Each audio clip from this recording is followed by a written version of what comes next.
कल पश्चिम बंगाल में एसआईआर विरोध को लेकर ममता बनर्जी के चेतावनी के बाद की भविष्यवाणी पर होगा।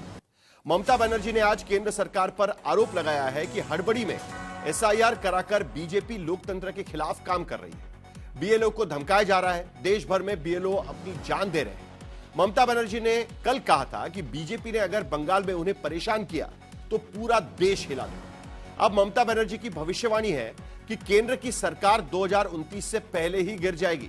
एसआईआर को लेकर ममता बनर्जी के बढ़ते विरोध से पश्चिम बंगाल के राजनीतिक तापमान का अनुमान लगाया जा सकता है।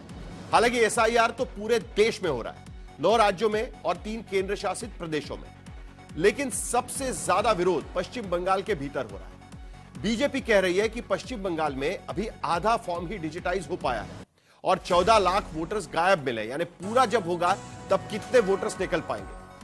इसी से घबराकर ममता बनर्जी एसआईआर का विरोध कर रही है। उधर कांग्रेस भी लगातार वोट चोरी के मुद्दे पर आक्रामक है। कांग्रेस और युवक कांग्रेस के कार्यकर्ता लगातार सड़कों पर उतरकर वोट चोरी के मुद्दे पर प्रदर्शन कर रहे हैं, क्योंकि कांग्रेस संसद के शीतकालीन सत्र के दौरान दिल्ली में वोट चोरी के मुद्दे पर ही विशाल रैली करने वाली है। हालांकि तब तक 12 प्रदेशों में एसआईआर की ड्राफ्ट लिस्ट भी आ चुकी होगी और दावे आपत्तियों का समय शुरू हो चुका होगा, लेकिन विपक्ष लगातार एसआईआर के पीछे की मंशा को ही सवालों के घेरे में खड़ा कर रहा है। पश्चिम बंगाल, केरल, तमिलनाडु, पुदुचेरी ही अलग अलग अर्जियां भी सुप्रीम कोर्ट में जा चुकी हैं और जिन पर दिसंबर में अलग अलग तारीखों पर सुनवाई की जाएगी। उधर पिछले 22 दिनों में अब तक 50 करोड़ 67 लाख में से 50 करोड़ 50 लाख वोटर्स को फॉर्म बांटे जा चुके हैं और जिसमें से 32 करोड़ 23 लाख यानी करीब करीब 63% फॉर्म वापस मिले हैं और वो डिजिटाइज भी हो चुके हैं। यानी अभी भी बहुत सारा काम बाकी है, लेकिन इस बीच एसआईआर पर तमाम सियासी सवाल खड़े हो रहे हैं और इन्हीं सवालों पर आज के दंगल में हम चर्चा करेंगे। लेकिन पहले यह रिपोर्ट देखते हैं।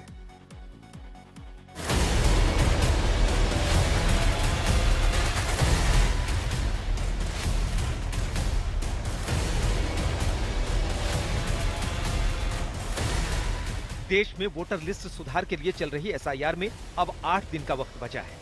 99% से ज्यादा फॉर्म बढ़ गए, 50% से ज्यादा डिजिटाइज भी हो गए, लेकिन ना तो अदालत में इसके खिलाफ कानूनी लड़ाई थम रही है और न पश्चिम बंगाल में सियासत थम रही है।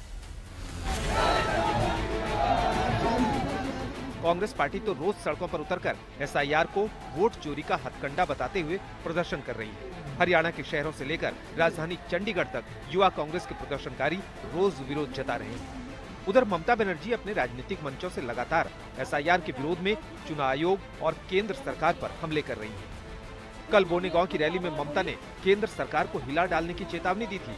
अब 2029 से पहले सरकार गिर जाने की भविष्यवाणी की है। যারা ভাবছে আজকে ক্ষমতায় আছে কাল থাকবে না, তোমরা 29 কোনো ভাবেই আসবে না, তার আগেও তোমার গভর্নমেंट পড়ে যেতে পারে। बीएलओ को बोलता है जेल में डाल देंगे, आपको नकड़ी खा लेंगे। आपका नकड़ी कितना दिन रहेगा, पहले आप बचाओ।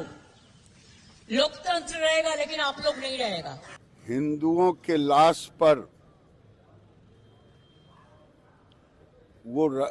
वो जिस ढंग से राजनीति कर रही हैं, वो राजनीति अब ज्यादा दिन चलने वाली नहीं। दरअसल एसआईआर विरोध के पीछे ममता बनर्जी का सबसे बड़ा आरोप है कि प्रक्रिया हड़बड़ी में की जा रही है। जगह जगह से बीएलओ जो आवाज उठा रहे हैं कि कई जगहों पर 2003 का वोटर लिस्ट अपलोड नहीं है। फॉर्म बांटने और समेटने के लिए वक्त बहुत कम रखा गया है। ऑनलाइन फॉर्म भरने से सर्वर डाउन रहने से समय बर्बाद हो रहा है। कई जगह बीएलओ पर दबाव भी बनाया जा रहा है। नतीजे में बीएलओ सिर्फ बंगाल में ही नहीं बल्कि देश के दूसरे राज्यों में भी अपनी जान दे रहे हैं। हर केस में हमारा पास पूरा रिकॉर्ड है, जो सुसाइड किया है, जो ट्रॉमा में मर गया है, जो बहुत सारे आदमी अभी भी सुसाइड कर रहा है। हम तो नहीं चाहते हैं ना, जिंदगी सबसे दामी होता है, कीमत होता है। हम क्यों कह रहे हैं कि गुजरात में जो बीएलओ मर गया उसके लिए कौन जिम्मेदारी है? राजस्थान में जो मर गया तो बीजेपी गवर्नमेंट है। मध्य प्रदेश में जो मर गया, क्या जरूरत था इतना जल्दी इसको ऐसा करना?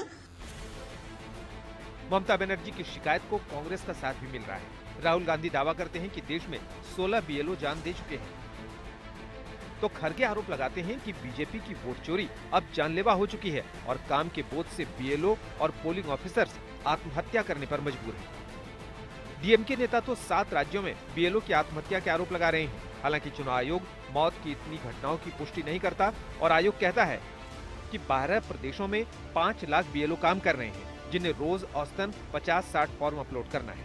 मंगलवार तक 50 करोड़ 54 लाख से अधिक फॉर्म बांटे जा चुके हैं और 28 करोड़ 72 लाख से अधिक डिजिटाइज भी हो चुके हैं। पश्चिम बंगाल में 80,600 बीएलओ, 8,000 सुपरवाइजर और 3,000 एईआरओ के साथ 294 ईआरओ प्रक्रिया में जुटे हैं और बंगाल में अब तक करीब 14 लाख फॉर्म बांटे गए, फॉर्म वापस नहीं मिले, जिसके वोटर या तो मर चुके हैं या दोहरे वोटर हैं या फिर हमेशा के लिए कहीं चले गए।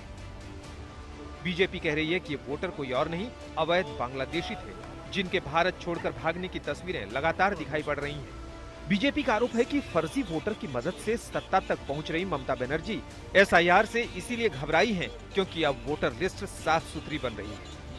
चुनाव में हार जाएंगी। क्यों? वो जो फेक वोटर जिनका हक नहीं हिंदुस्तान का वोटर बनना, उनका वोटर लिस्ट में शामिल करके एक वोटर के 80 प्लेस पर नाम रख दिया, वो पांडवेश्वर का 80 एक टीएमसी वर्कर का, ऐसा बहुत वोटर बना के रखा। बीजेपी बता रही है कि 2019 में ममता के पास 43.7% वोट शेयर थे और बीजेपी के पास 40.6% और टीएमसी को 17,03,000 वोट अधिक मिले थे। 2021 में ममता के पास 48.6% वोट शेयर थे तो बीजेपी के पास 38.1% और तब टीएमसी को 60 लाख वोट अधिक मिले थे। 2024 में ममता के पास 46.2% वोट शेयर थे तो बीजेपी के पास 39.1% और टीएमसी को 42 लाख वोट अधिक मिले थे। बीजेपी कह रही है कि अभी सारे फॉर्म भी जमा नहीं हुए हैं और 14 लाख फर्जी वोट कटते दिख रहे हैं, तो अनुमान है कि फाइनल सूची तैयार होते होते इतने फर्जी वोटर हट जाएंगे जो टीएमसी के लिए बड़ी मुश्किल खड़ी कर सकते हैं। भारतीय जनता पार्टी तो 3 विधायक से 77 विधायक जीत गया उनके सामने, और इस बार बंगाल में भाजपा की सरकार होगी। ममता दीदी को जो बोलना है बोलते रहे। हालांकि पिछले 2 चुनावों से पश्चिम बंगाल में टीएमसी और बीजेपी के बीच वोट प्रतिशत में अंतर 10% से घटकर 7% तक ही पहुंचा है। लेकिन अगर एसआईआर में वोटर घटे और बीजेपी 2019 के प्रदर्शन के करीब पहुंची तो टीएमसी के लिए मुश्किल हो सकती है। यही वजह है कि एसआईआर के खिलाफ सबसे तेज विरोध बंगाल में दिख रहा है। आज तक ब्यूरो।